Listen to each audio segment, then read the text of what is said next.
मेरे प्रिय छात्र छात्राओं, आज हम अध्ययन करेंगे कक्षा 9th के सामाजिक विज्ञान विषय में इकोनॉमिक्स का अध्याय 3 निर्धनता एक चुनौती। तो आज हम अध्ययन करने वाले निर्धनता के कारण और निर्धनता के निवारण के बारे में। और इससे पहले हमने निर्धनता के जो विदेशी परिदृश्य के आंकड़ों के बारे में अध्ययन किया था और आने वाले वीडियो में हम इसके समस्त क्वेश्चन आंसरों का अध्ययन करेंगे। लगातार वीडियो प्राप्त करने के लिए आप इस चैनल को सब्सक्राइब करें और बेल आइकन दबाएं ताकि जितने भी वीडियो डाले जाए उसकी नोटिफिकेशन आप तक तुरंत पहुंच जाए। तो देखिए कि निर्धनता के क्या कारण हैं। निर्धनता के मुख्य कारण देखिए, तीव्र गति से बढ़ती हुई जनसंख्या।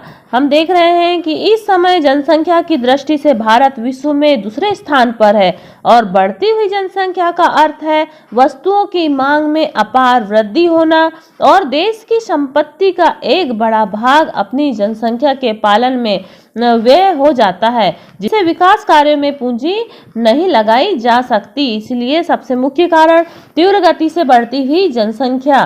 फिर हम दूसरा पॉइंट देखते हैं कि पूंजी निर्माण का अभाव।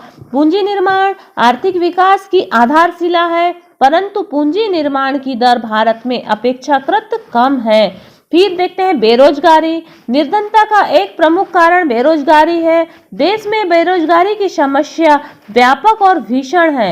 इस अनुमान के अनुसार भारत में लगभग 5 करोड़ लोग बेरोजगार हैं और बेरोजगारी की संख्या में निरंतर वृद्धि हो रही है और जो निर्धनता के लिए एक उत्तरदायी कारण है।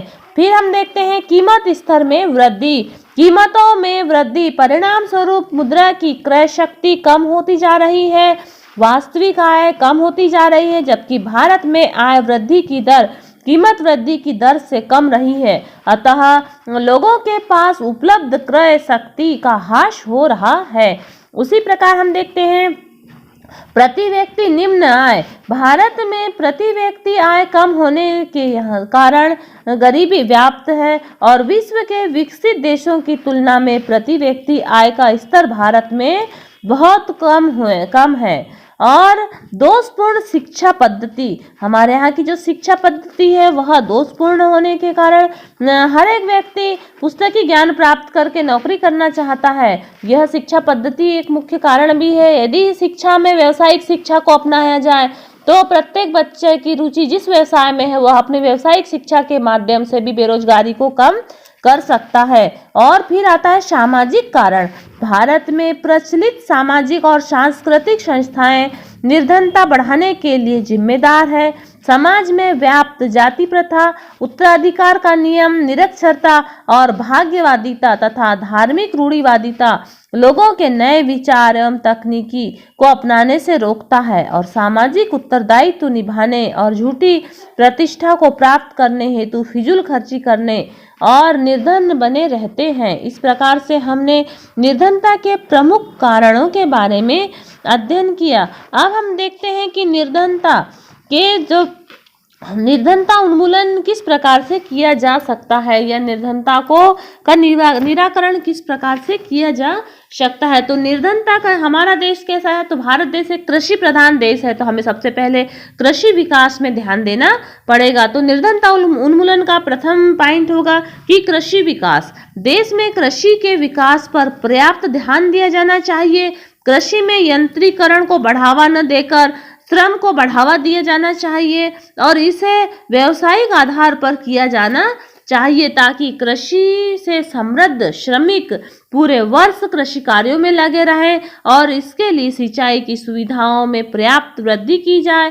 उन्नत बीज, रासायनिक खाद और कीटनाशक दवाइयों और अन्य आवश्यक वस्तुओं का उचित रूप से उपयोग किया जाए। उसी प्रकार हम दूसरा पॉइंट देखते हैं जनसंख्या नियंत्रण। सामान्यतः यह देखने में आया है कि गरीब परिवार में जन्म दर ऊंची होती है और उसे घटाना अत्यंत आवश्यक है। सरकार को चाहिए कि वह जनसंख्या को नियंत्रित करने के लिए प्रोत्साहन मूलक तथा स्वैच्छिक कार्यक्रम विकसित करे और उसका पर्याप्त प्रचार और प्रसार किया जाना चाहिए। इससे छोटे परिवार को बढ़ावा देने का उद्देश्य पूरा हो सकता है। फिर अगला पॉइंट देखते हैं आर्थिक विकास में तेजी।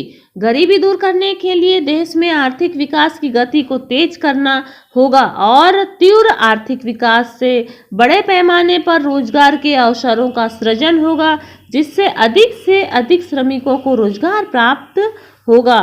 फिर देखते हैं ग्रामीण सार्वजनिक निर्माण कार्य। तो ग्रामीण क्षेत्रों में सार्वजनिक निर्माण कार्य को बढ़ावा दिया जाना चाहिए। इसके अंतर्गत ग्रामीण क्षेत्रों में सड़कों का निर्माण, नहर, कुएं और ग्रामीण आवास, विद्युत आदि का निर्माण कार्य को भी बढ़ावा दिया जाना चाहिए। फिर आता है सामाजिक सेवाएं और सुरक्षा। सामाजिक सेवाएं और स्वास्थ्य, शिक्षा, मनोरंजन आदि का विस्तार किया जाना चाहिए। लोगों को यह सिखाया जाना चाहिए कि कम आय में किस प्रकार से अच्छा जीवन व्यतीत किया जा सकता है और गरीबों को अपना घर बनाने के लिए सहायता, अनुदान राशि और गांवों में उचित मूल्य की दुकानों को भी बढ़ावा, उचित मूल्य की दुकानों को खोलना चाहिए, जिस प्रकार से गरीबी का निराकरण किया जा सकता है। अब हम देखते हैं कि भारत सरकार द्वारा गरीबी निराकरण के क्या क्या उपाय किए जा रहे हैं। तो भारत सरकार द्वारा गरीबी निराकरण के निम्न उपाय किए जा रहे हैं, जैसे कि प्रधानमंत्री रोजगार गारंटी योजना का आयोजन करना। तो यह योजना 2 अक्टूबर 1993 में प्रारंभ हुई और इसका उद्देश्य ग्रामीण क्षेत्रों में छोटे शहरों के 18 से 35 वर्ष के और शिक्षित बेरोजगारों को स्वरोजगार के अवसर उपलब्ध कराना। फिर देखते हैं ग्रामीण रोजगार सृजन कार्यक्रम। तो अप्रैल 1995 में यह योजना ग्रामीण क्षेत्रों में छोटे कस्बों में परियोजनाएं लाने और रोजगार के अवसर उपलब्ध कराने के लिए आरंभ की गई। फिर आता है स्वर्ण जयंती ग्राम स्वरोजगार योजना। यह योजना 1 अप्रैल 1999 को आरंभ की गई और इस योजना में ग्रामीण क्षेत्रों में निर्धनों को रोजगार देने के उद्देश्य सूक्ष्म और लघु उद्योग की स्थापना की गई है। उसी प्रकार प्रधानमंत्री ग्रामोदय योजना, यह योजना 2000 में आरंभ की गई और इस योजना के अंतर्गत प्राथमिक और स्वास्थ्य, शिक्षा और ग्रामीण आश्रय, ग्रामीण पेयजल और ग्रामीण विद्युतीकरण जैसे मूल सुविधाओं के लिए राज्यों को अतिरिक्त केंद्रीय सहायता प्रदान की जा रही है। उसी प्रकार राष्ट्रीय काम के बदले अनाज कार्यक्रम, तो यह योजना 2004 में देश के सबसे पिछले 50 जिलों में लागू की गई है। यह कार्यक्रम उन सभी ग्रामीण निर्धनों के लिए है जिसमें मजदूरी या रोजगार की आवश्यकता है और जो अकुशल शारीरिक कार्य करने के इच्छुक हैं। इसका कार्यान्वयन 100% केंद्रीय वित्त पोषित कार्यक्रम के रूप में किया गया है और राज्यों को खाद्यान्न और निःशुल्क उपलब्ध कराया जा रहा है। फिर आता है मनरेगा कार्यक्रम। तो यह एक मनरेगा कार्यक्रम चलाया जाता है जिसे बोलते हैं महात्मा गांधी राष्ट्रीय रोजगार गारंटी योजना। यह 2005 में प्रारंभ की गई, जिसके माध्यम से ग्रामीण लोगों को रोजगार प्रदान करवाया जाता है। इस प्रकार से भारत सरकार के द्वारा रोजगार उन्मुखीकरण कार्यक्रम भी किए जा रहे हैं। अब हम आने वाले वीडियो में हम इसके समस्त क्वेश्चन आंसरों के बारे में अध्ययन करेंगे। धन्यवाद।